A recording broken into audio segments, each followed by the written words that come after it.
Hello Twitch, welcome back to the stream. It's another C# lesson, it's another School of Grok. I messed up the stream intro thing and I put 1900, which is it's not, it's 2000 or 8 o'clock PM for Americans who apparently don't understand the 24-hour clock, or so I hear. So yes, I've had a week. It's been a week. Yes, crunch time. So for all of you people out there who want to be software developers, you need to know about crunch time. It's when your project, which you've been working on for months and months and months, somebody goes, oh, it needs to be ready by Monday. And you go, oh, does it?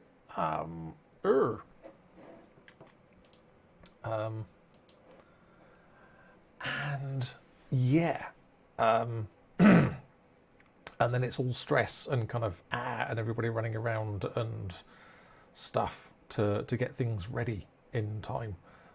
So it's been one of those weeks where stuff was supposed to be ready on Monday and it's not.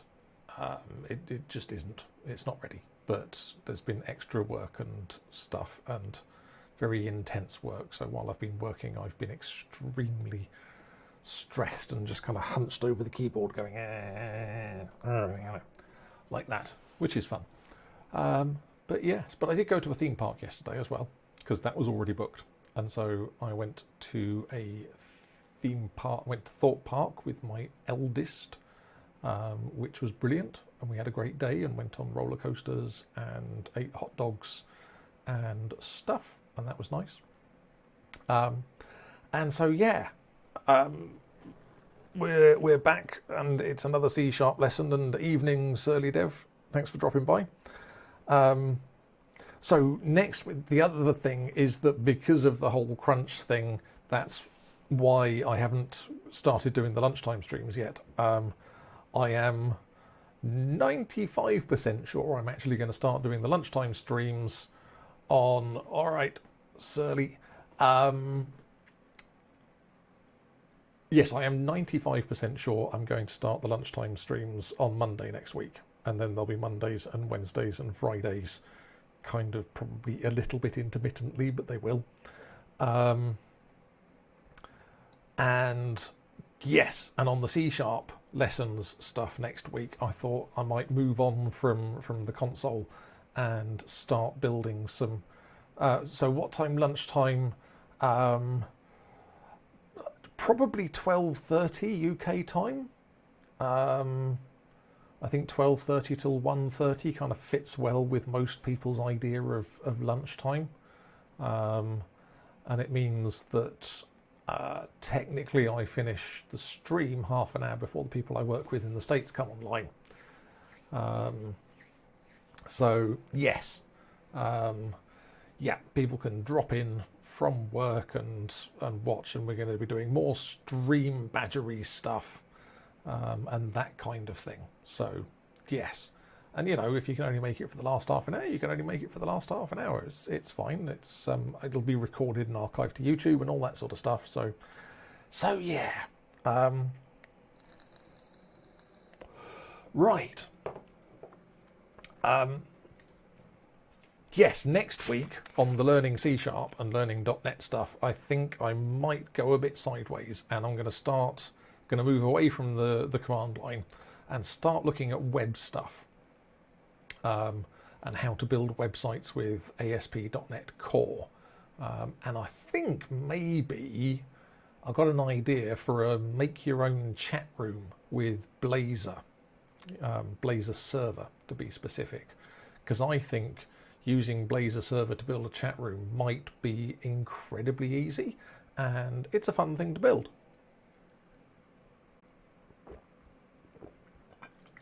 The audio is coming through only on the left channel. Hold on just a second, I will see if there is something I can do with that.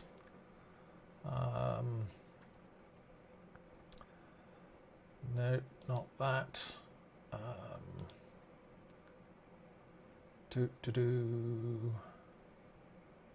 Filters, no filters applied. Add.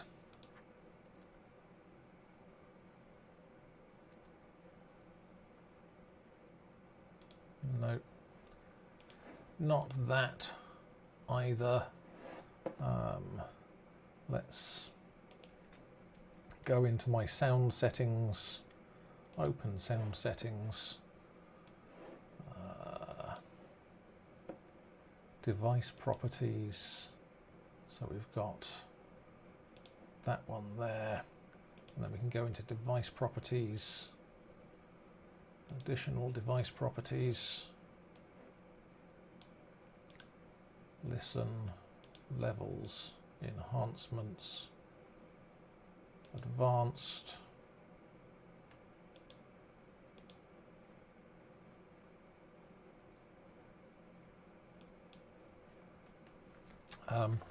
let me just, so this should be coming through here, except it's not. Mixer. Oh, there we go. Down mix to mono. That should be better. Is that working better now?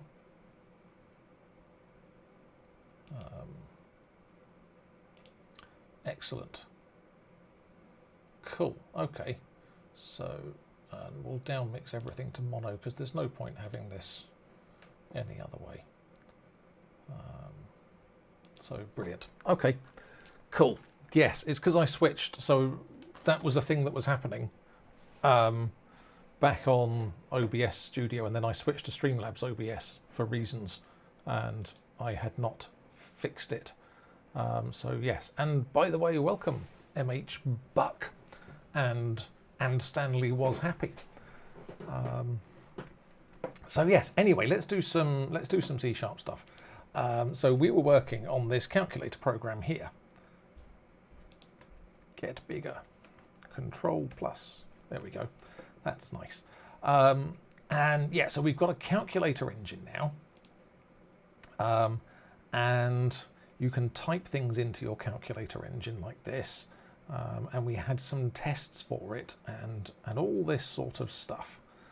And if we go into here and we cd src/calculator and do .NET run, and we can do 3 plus 5 and 1 layer times and it does complicated sums for me and all that sort of good stuff. And then I can just type Q to quit, and that drops out again. And we put some Easter eggs in it, and we did all that sort of stuff. So now I want to look at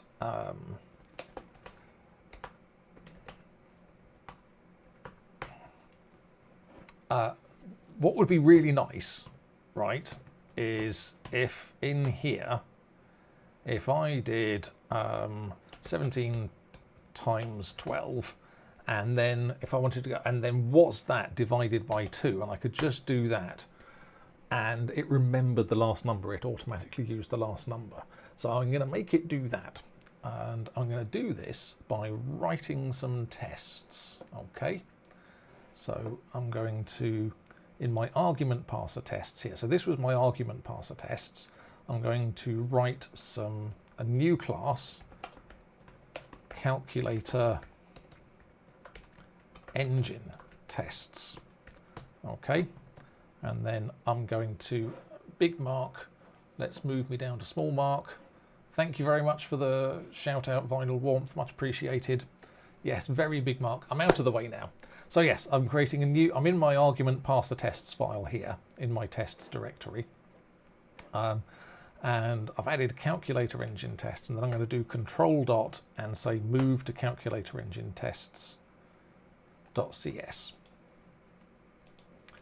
And then we're going to say fact, because we're using the XUnit test framework.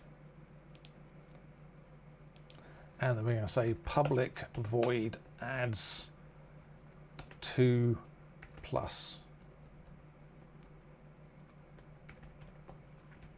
like this. And then we say control dot, and we say using XUnit, like this. And then we say var target. So when you're writing tests, it's a good idea to make the thing that you are testing, if you use a consistent name, then you can you sort of keep things easy to understand. And so we're going to test calculator engine. So we're going to say target equals new calculator engine, like that. And then we're going to say target dot calculate, and we can just pass in 2 plus 2, and in here we can say var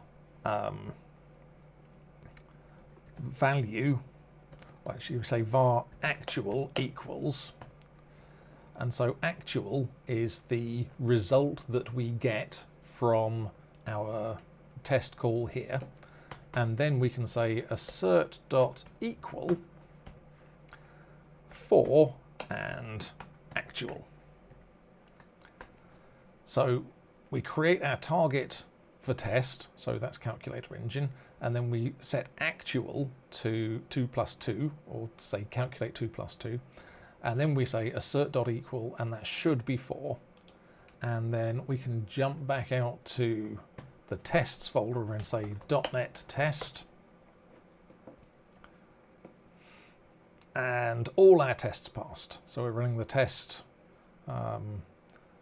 in both files, and it's always a good idea to run all your tests. When you run your tests, you want to run all of them, because maybe something I did to calculator would break argument parser, or maybe something I did to argument parser would break calculator. Okay, so the new feature I want to add is when the user types in 2 plus 2, I then want them to be able to type in times 4 and not have to put the number they've just calculated back in. So we can say public void remembers last value, and we'll say var target equals new calculator engine, and then we can say target, it's not switched on, I haven't switched it on because it's a bit broken at the moment. I knacked it. It'll be fixed for next week because I'm starting working on it again. And .NET 6 Preview 6 came out yesterday, and Visual Studio 2022 Preview 2 came out, and you can actually use Visual Studio 2022 Preview 2 to work with your Maui Blazor application. So that's awesome. So that'll be fun. So we'll do 2 plus 2, and then we'll say var actual equals target dot calculate plus 2, and then we can say assert dot equal 6 actual. Okay.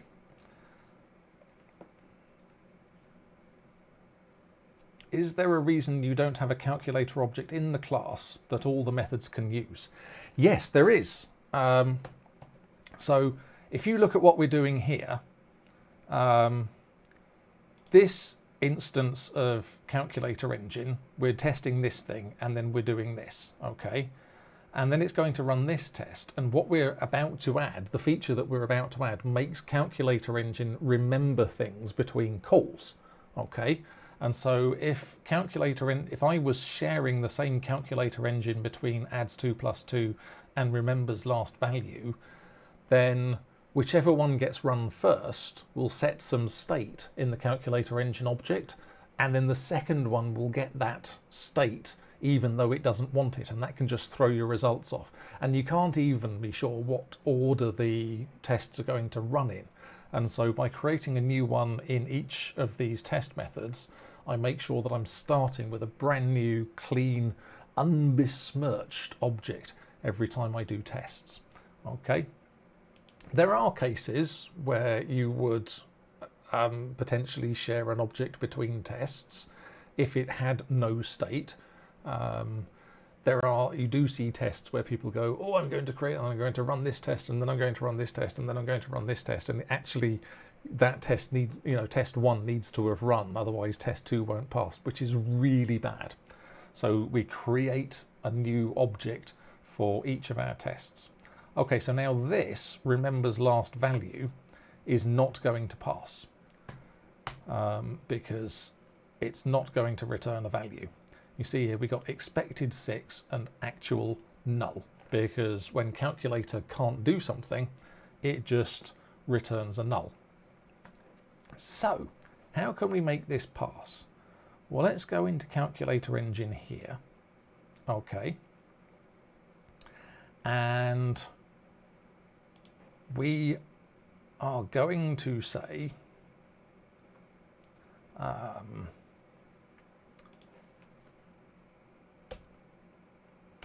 private decimal underscore last result equals 0. Okay, so it starts at 0. So this is a field, and we're actually going to use this field in between calls to the calculator to hold what the last value was, and then we're going to add something to it. Okay.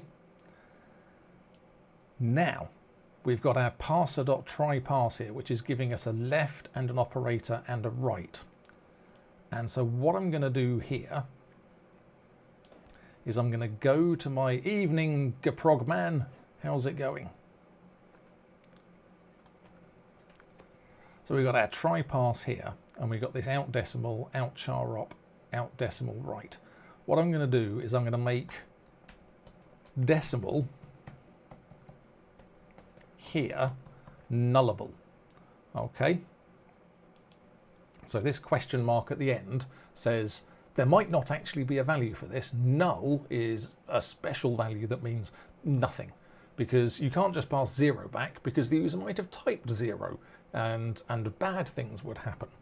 Okay, so we have our read-only span here, and then so we've got left span.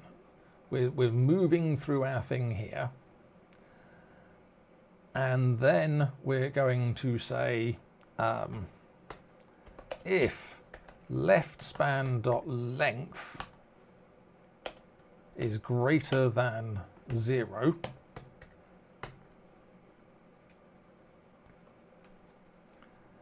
if decimal dot try pass left span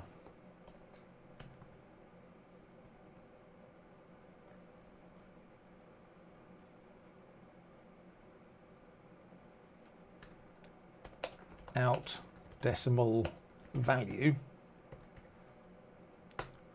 left equals value, else, and then here we're going to say left equals null.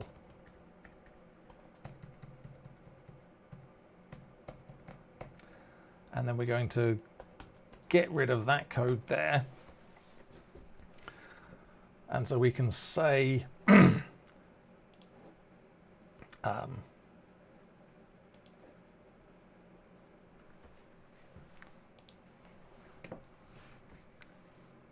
only if they've typed something before the span. So if we get to this section here, if they got to the operator and left span, if that was on character 0, then here you'd be saying span.slice 0, 0, which would give you an empty span with a 0 length.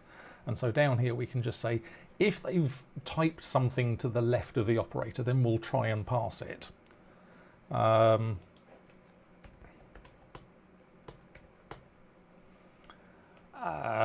Otherwise, we want to set right equals null and no, right equals default value, and we're going to return false. Okay.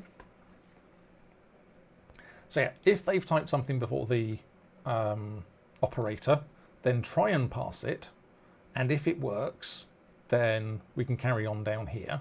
Otherwise, set right to default, because right is an out parameter, so it has to be set to something, and then return false to say no, it didn't work. If they've just typed the operator, then we'll hit the operator there, and left span will be 0 length, and so left will be passed out as null, which means they didn't type something before there. Okay, so that works fine. That works for our argument parser, but we can just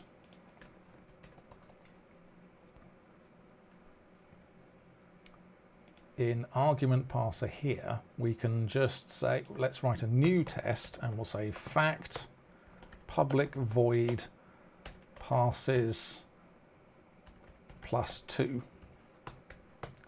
And then we can say var target equals new argument parser,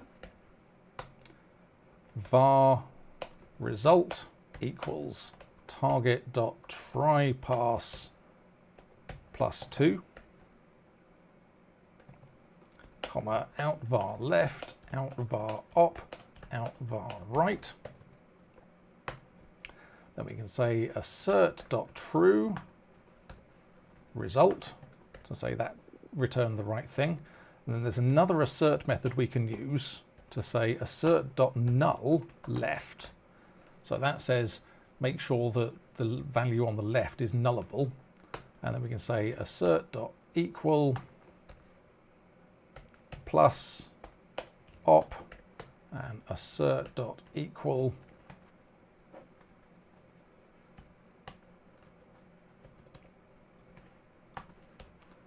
to right. Okay. So now let's run that again. Cannot convert calculator engine 1645. Calculator engine line 16.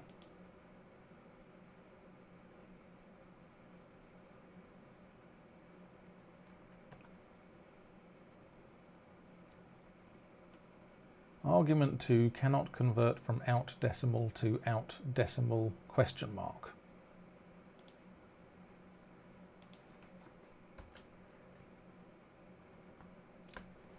Is it because I haven't saved things? Yes. Also, it's still running over there. So what that was complaining about is that I'm an idiot, and it was complaining that I'm an idiot. Thank you very much for the follow, Achua. Much appreciated. So yes, I still had the application running over here, which meant that the file that is the application was locked by Windows. Thank you very much for the follow, XLSY221. So yes, it couldn't build because the file was locked because it was actually running. And so that's why we were getting the process cannot access the file calculator.exe because it is being used by another process. I'll just call you X. How's that? Okay, so our argument parser test has passed, but our 6 and null is still failing. So now let's go back to calculator engine here. Okay. And what we will say here, so this is going to come out, this is going to be left. Left is going to be null. So then we can say if left is null, left equals last result. Okay, so we set left to the last. If it hasn't come out of here, we can set it to the last result. And then just down at the bottom here, once we've got our result,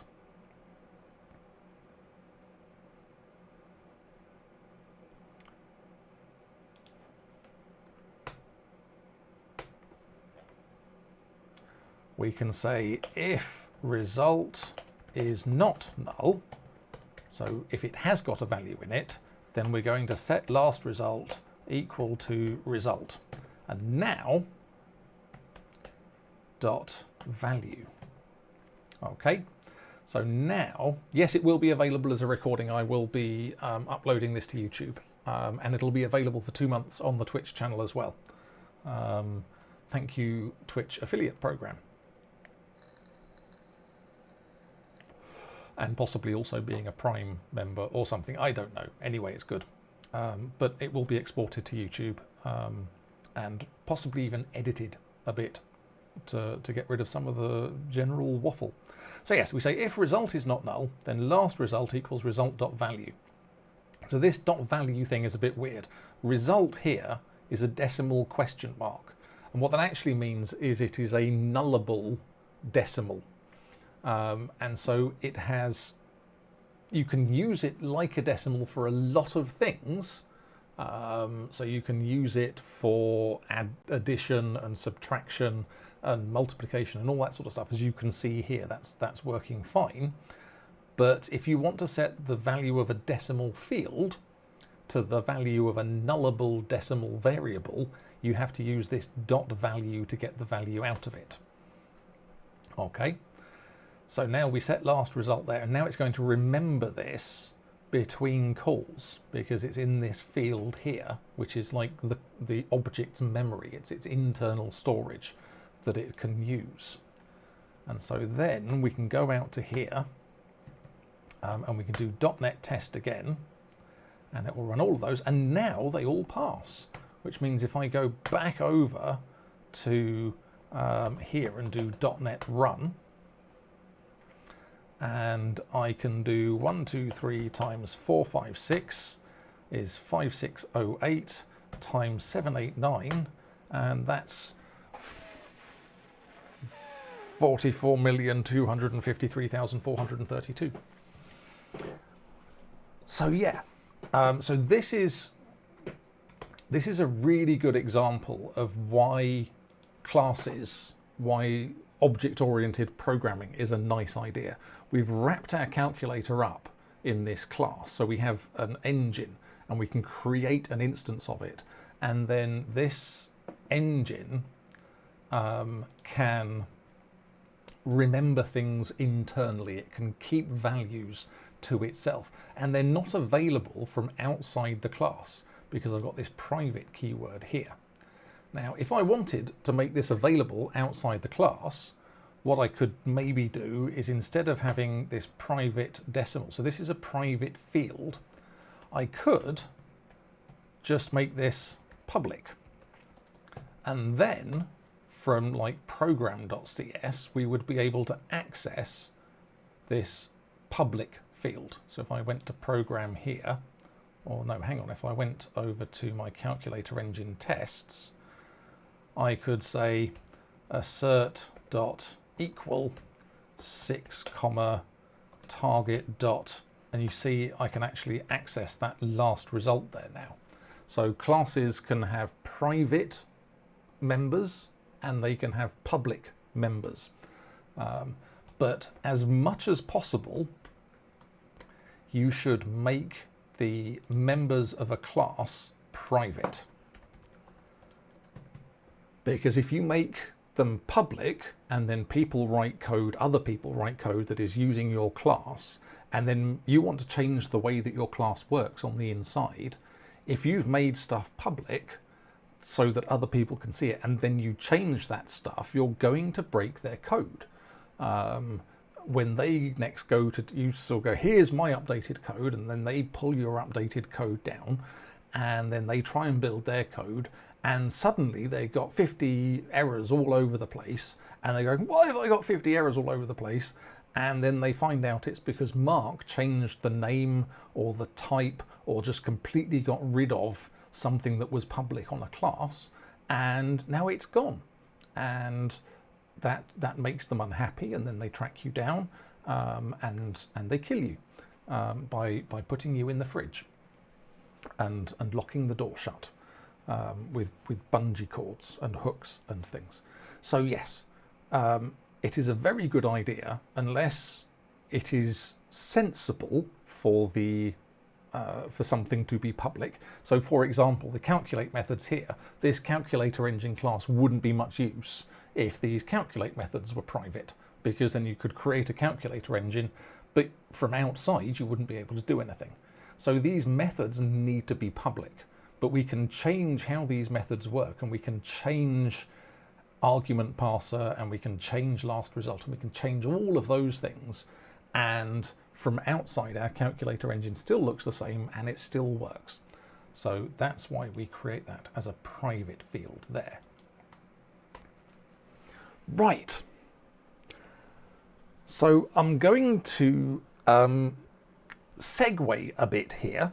I'm just going to let's cd dot dot dot dot, and we'll do git add dot minus a, and then we'll do git commit minus m,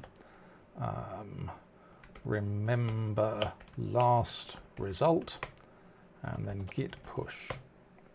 I will explain these mystic invocations in an episode very, very soon.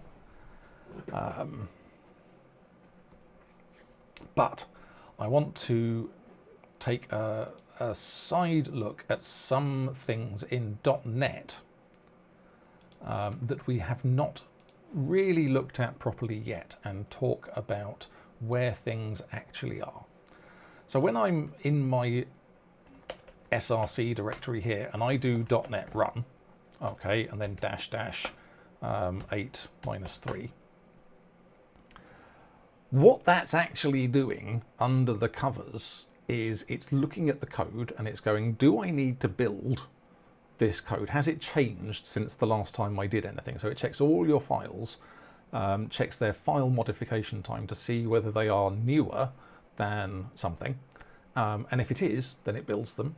Otherwise, it just runs what you had before.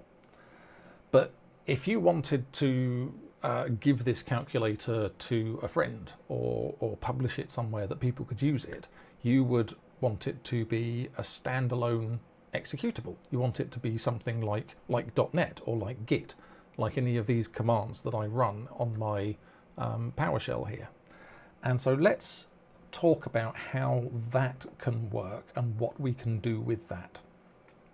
So there are two, I'm going to use the command line to look at these. So there are two directories underneath my calculator directory here, bin and obj. Okay, and these are where the compilation artifacts go. So when the C# compiler runs, or when the .NET command line runs, it stores things in the obj directory and the bin directory.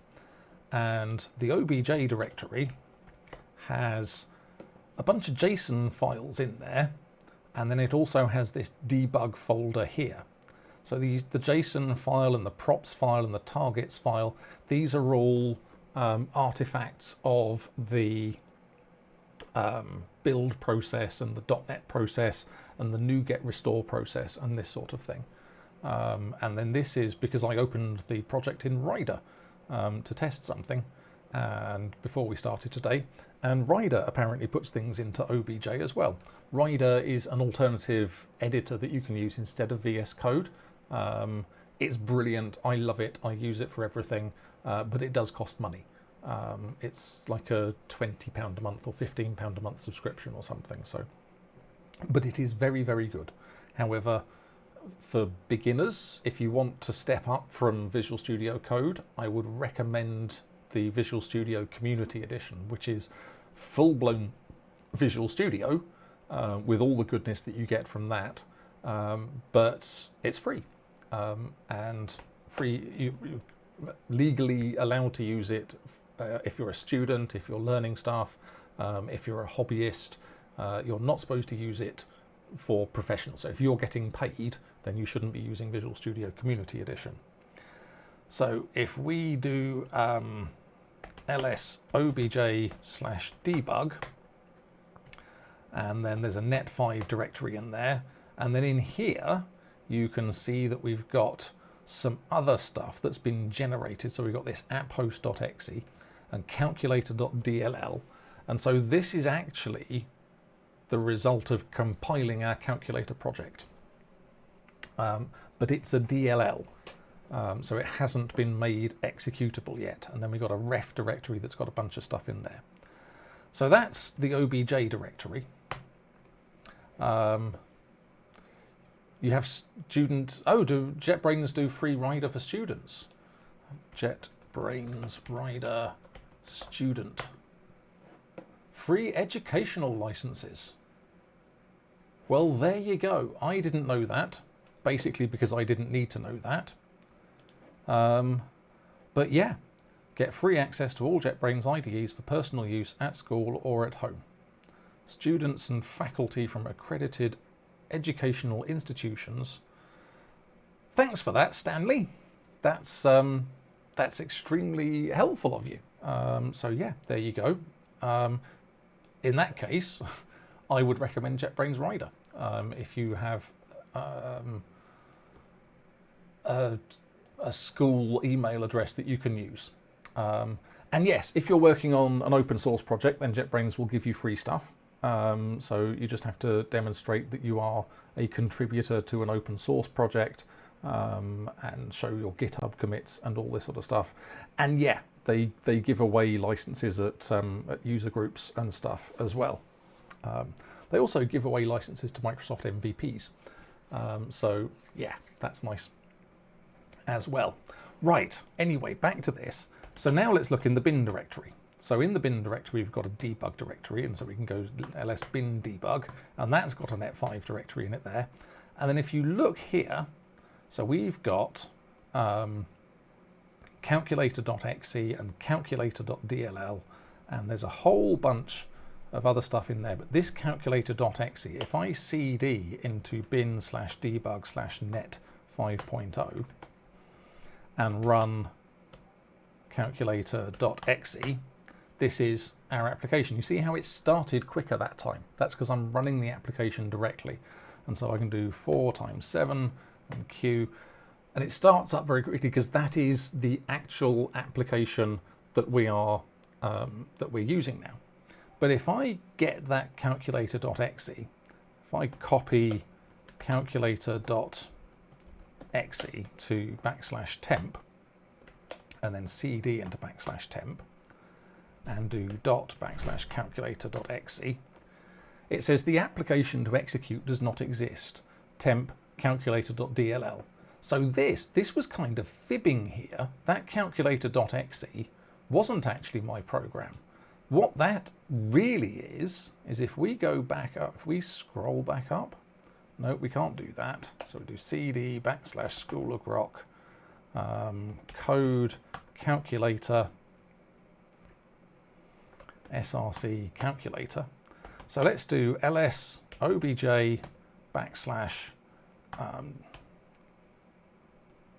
/debug net 5.0. 127,488 bytes app host.exe. Now let's do ls /bin /debug net 5.0. 127,400. So this calculator.exe is actually just this app host.exe file here, but it's been renamed. And so calculator.dll is still where all our code is actually living. Okay. And then more than that, if I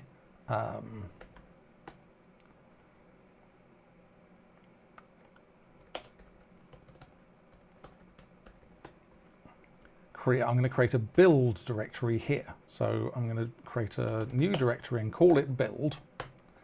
And then I'm going to say .NET publish -o build src \calculator.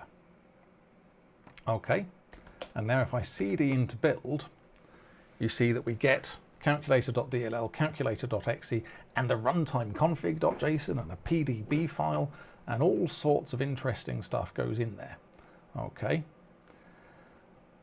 Now this directory I could pick up and copy, and as long as I copied, actually all I would have to copy is calculator.exe and calculator.dll, and I can pick that up and I can copy that, and then that will run anywhere. But it would be kind of nice if everything was just inside a single executable file. Also, hello Tuna Fudge Face. That's a fantastic name. Well done. So yes, also running this relies on the fact that I have the .NET 5.0 runtime installed on my machine. Okay, so .NET is a weird, strange beast. There is a runtime component to it. So in order to run that calculator.exe and calculator.dll, you need lots of other DLLs. You need system.dll and mscorelib.dll and system.text.dll, which are actually hiding somewhere else on my system because I have the .NET runtime installed. If you gave calculator.exe and calculator.dll to somebody who didn't have the .NET 5 runtime installed and they tried to run it, they would not be able to run it. Okay, so let's look at what we can do about this. I am going to jump back into my program.calculator here, and I'm going to open up calculator.csproj. Thanks for the follow, Tuna Fudge Face, of the excellent name. So yes, this is our csproj file. Now I think we looked at this before, but we haven't really paid very much attention to it. The csproj file is a sort of top-level file that tells .NET how to build a project. So in our Explorer thing here, we've got src/calculator. That's a project because it has the calculator.csproj file. And then calculator.tests is a project because it has the calculator tests csproj file. If I open up calculator tests.csproj, you see it's quite a bit more complicated because it's doing things like bringing in NuGet packages, which are like shared libraries that you can download from the internet and just include in your application. And it's referencing another project, and it's doing all sorts of other things. But calculator.csproj is really quite simple. But we can control the way that our application builds by making changes to calculator.csproj.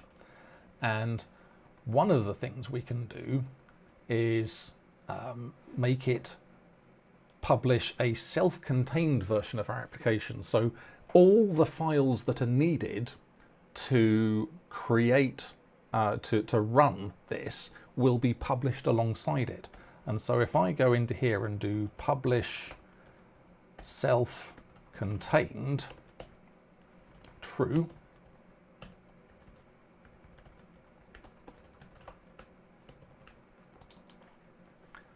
no, it's not published self-contained, it's just self-contained. Okay, so if I add that to my project, self-contained, what that says to .NET is now when you build this, publish all the files that it needs into that build directory for me. So let's clear this, and then we'll run our .NET publish again. Oh, and we need to specify a runtime identifier. So it is not supported to build or publish a self-contained application without specifying a runtime identifier. Either specify a runtime identifier or set self-contained to false. So the runtime identifier, when you publish a self-contained application, it includes what are called native binaries. And native binaries are built to run on a very specific platform. Okay, so that platform might be Windows, or 64-bit Windows, or 32-bit Windows, or it might be Mac OS, or it might be Linux. And for Linux, it could be Linux x64, which is Intel processors and AMD processors, or it could be Linux-ARM64, which is to run on something like a Raspberry Pi. You can also publish Win-ARM64 now, and that will work too. So to make this work, I need to put a runtime identifier in. And I'm going to put runtime identifier Win-x64 like that. Okay, so that says build an entirely self-contained app that I can just give to anybody, but build it for the Windows 64-bit platform. Okay, now let's look in build. Oh my goodness. So remember I was talking about all those system files that you need? Here they all are. And it's huge. If I just open this up, I'm going to open this up in Explorer and then find out where that's actually gone. There it is.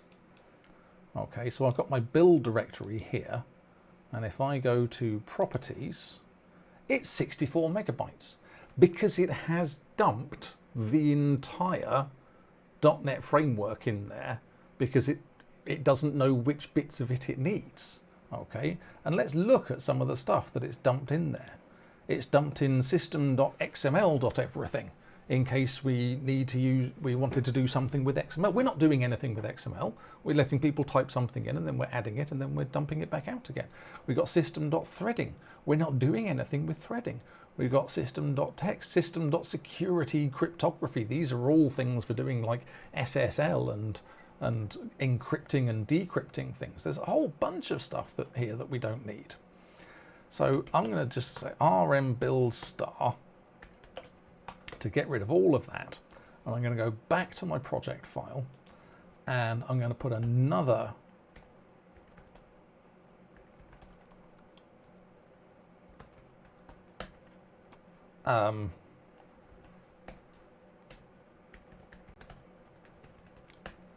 value in this XML here that says publish trimmed true. So that's going to say to the compiler, try and work out which of these files you actually need and leave out the ones that you don't. Okay, so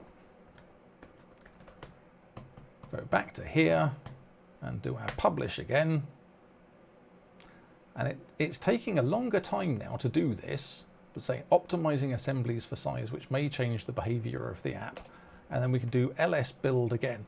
And you see it's left out a lot of the DLLs that we had there before. It's saying I need these ones. These are the important ones, but I can do without the others. Okay. So if we just jump back to Explorer, or did I close it? I closed it. Let's open it up again and check the size of build now.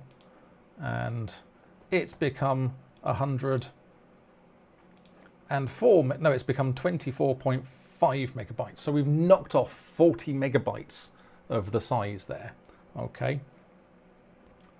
But we still have this thing. Someone says to you, can I have your calculator? And you go, yeah, sure, I'll send it over to you. I'll put it in Dropbox and you can download it or whatever. And you might put it in a zip file. And then they get it and they say, dude, why is your calculator 50, 40, 30 files, however many files that is? That's a lot of files. Why isn't it just calculator.exe? And you say, well, then I will go back and I will edit my csproj file another time. And what I will put in here is I will say publish single file true, like this. Okay. And then we will jump out to here and we will say rm build \*. And then we will run our build command again.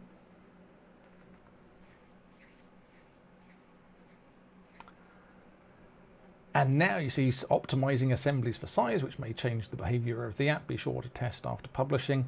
And now if we do ls build, we have got calculator.exe and we've got these DLLs here, which are doing something. Not sure what those are doing there, but if we cd into build and run calculator.exe, and we can do 78 divided by 3 is 26, and we can quit out again.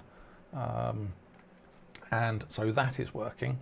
And then if we do copy calculator.exe \temp, and then let's cd into temp and run calculator.exe, and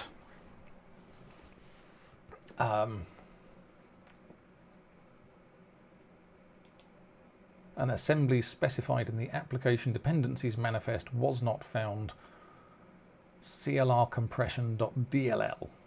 That should really have gone in there. Why did that not go in there?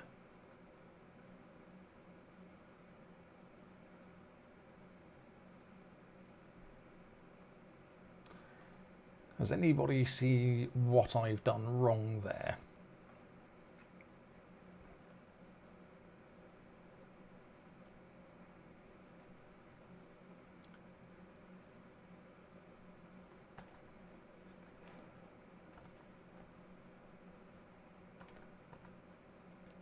So let's go back to here, because there's one more. Oh, hang on. I wonder if it's because I didn't publish it as a debug. I published it as a debug build.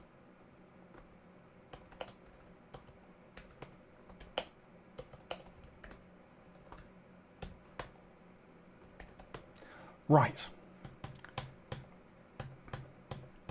So that, sorry, when I do this, it is still quite big.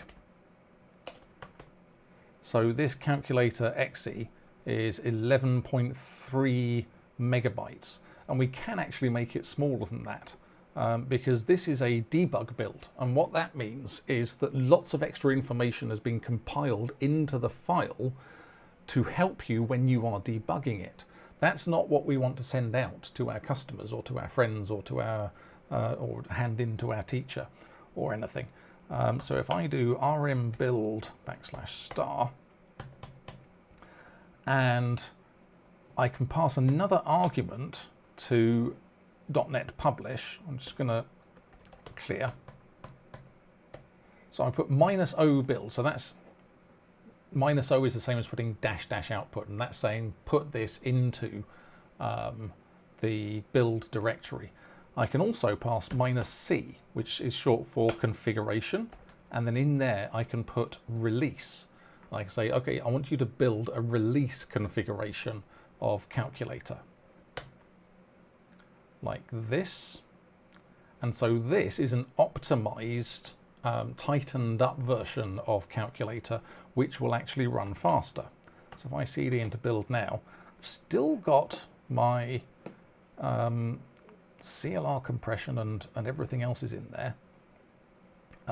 And it hasn't actually made it an awful lot smaller, probably because there wasn't an awful lot in there for it to compress and make smaller.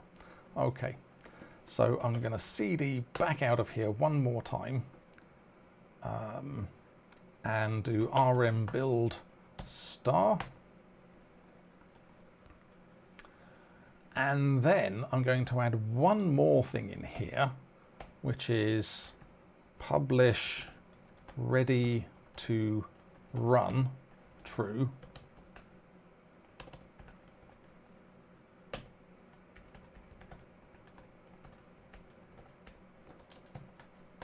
Like so.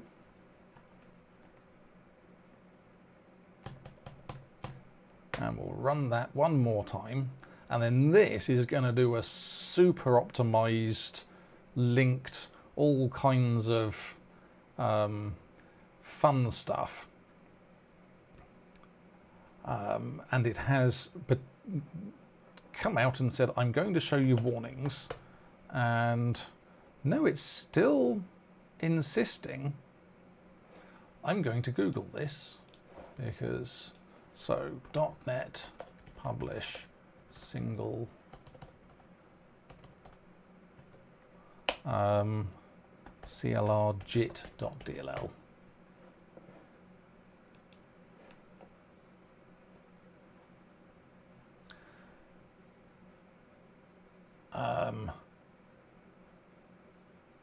Oh, okay. There's one more thing that we needed to put in there.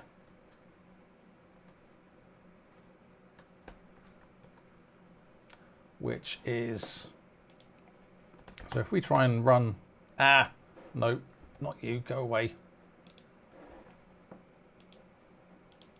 cd build.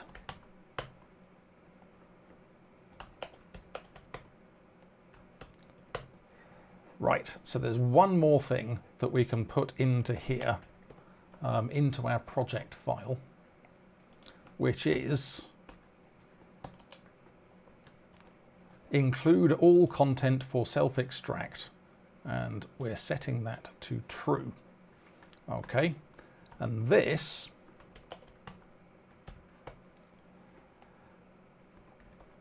if I now do .NET publish, this will zip or include those DLL files there inside the file. And if I now do ls build, you see we just have calculator.exe and calculator.pdb. And if I now copy build \calculator.exe to \temp and run this again here, now everything works.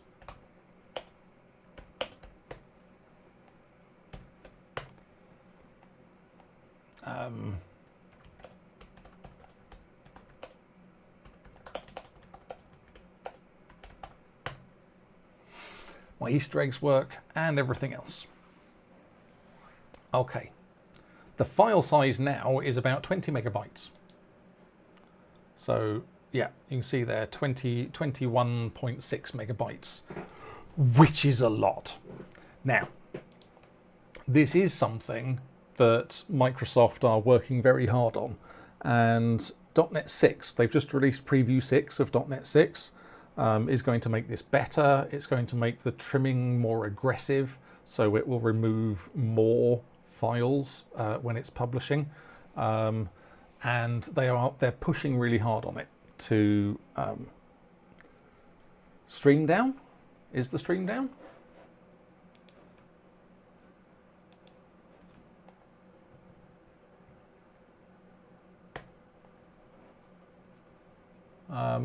No, it seems to be fine. No, it seems. Yeah, try doing a refresh, X.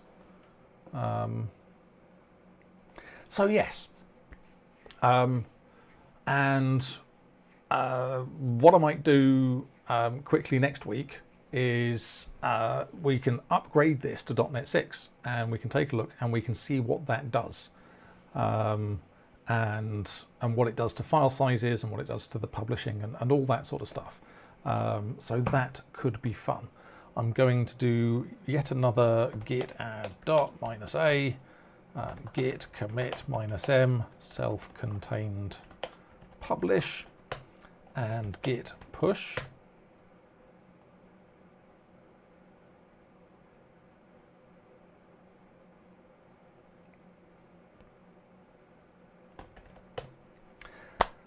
And I'm going to make myself big just to do a sort of closing bit here. I'm trying to, so this is me trying to move the cursor off the bottom of the stream window in Streamlabs because I'm an idiot.